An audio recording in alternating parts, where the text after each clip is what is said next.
Hi guys, Jared with Awesome Sauce Electric here again, here to show you some electrical how-tos for the home DIYer. Now today we're going to be searching how to read amps on equipment, and that is from buying it online or stuff that you may already have.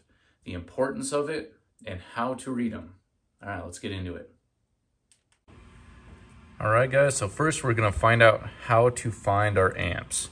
Now this equation is pulled off of what's called Ohm's law, and it's a wheel of a bunch of different equations, but this one is going to help us out the most. So what this is amps will equal your watts divided by your volts. So what we're looking for is the amps, and usually when you're searching for something, they'll give you the watts and they'll give you the volts. So in a house, it's a 120, 240 volt panel. Now, if it just has a regular plug, it's probably a 120 volt piece of equipment. Here's kind of the rule of thumb. So a 15 amp breaker max can hold 12 amps, and a 20 amp breaker can hold 16 amps. And this is the 80% overall amperage that a breaker should have. Now, obviously you can handle 15 amps, but for a consistent load, it only recommends 80%. Now, the internals of these breakers will reach a certain temperature if that amperage is going anywhere near 15, and it'll hopefully trip. Now, let's get into some examples. All right, so looking around your house, when I look around mine, I'll bring up a picture here of what the nameplate looks like, and where you're gonna find this on a microwave is when you open up the door. So on this microwave, it had 1.7 kilowatts. All right, so this is 1,000. So if we move our decimal point over, 1, 2, 3, that'll make it into watts. Now also what this thing says on here is that it is 120 volts. So with our equation, we want to take our watts divided by our volts.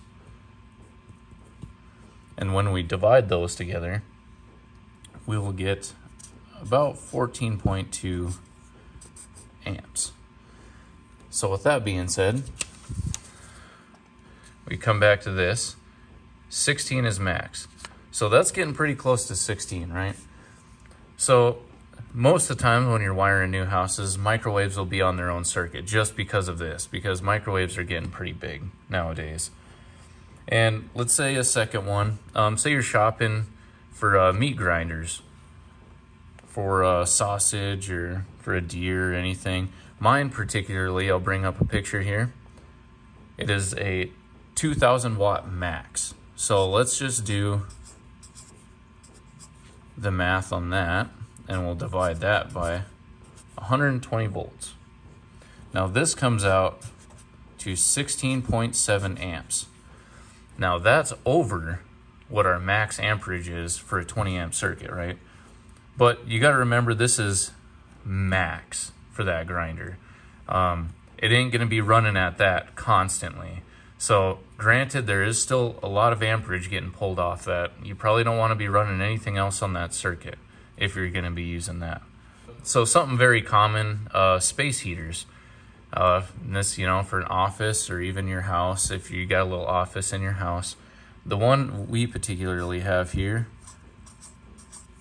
is 1,500 watts and 120 volts.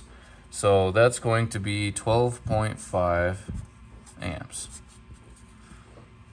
Now that's great.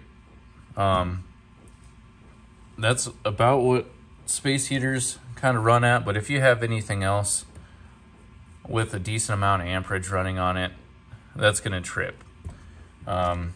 Space heaters are definitely known for that. Let's say a treadmill. The one we have actually has amps written on it. So that will run at whatever it was, 12 or 13 amps itself. And that's very rare that it actually has amps written on there.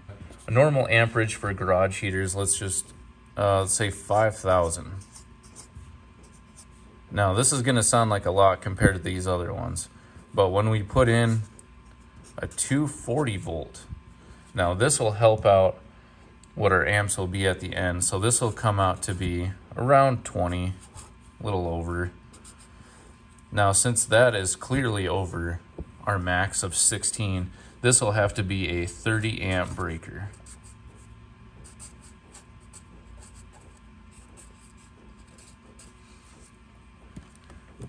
So this is kind of just rule of thumb. If you're gonna be wiring up a garage or a house or have a bigger piece of equipment, make sure you check this first, because you don't want to wire everything up and then you go and plug it in your equipment in a workout room and you realize, well, everything's tripping and I can't run, you know, certain things at a certain time together. It's, you know, maybe too late at that point. So definitely look into this before you do any wiring, or look at some equipment you already have maybe and see how easy it would be to add a circuit or anything like that. All right, guys, I hope you enjoyed this and learned something. If you have any questions, just throw a comment down there. Like and subscribe for some more electrical DIY videos. Thank you.